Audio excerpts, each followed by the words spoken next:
magta-third attempt tayo pag-ahon dun sa mataas na pinaglalakaran natin.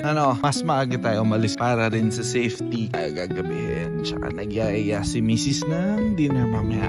Ganun lagi, nagkakataon. Nag-workout ako. Nagkakataon, laging may dinner o may kainan pagkatapos. At least, na-burn muna bago pinatungan ng bagong pagkain, di ba?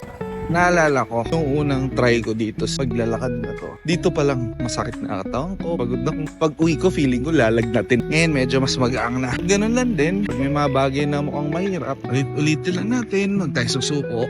Gagaang din at dadali. Tama naman yung view. Ang angas ng silhouette nung ano. Ito na naman tayo ngayon. Sa tinaguri ang linakad. Sinipag, ngunit kinapos. Ayan na naman dadaan. Ganda na spot, no? Ngayon, pipilitin na natin umakyat dun. Third attempt na, baka kaya na to.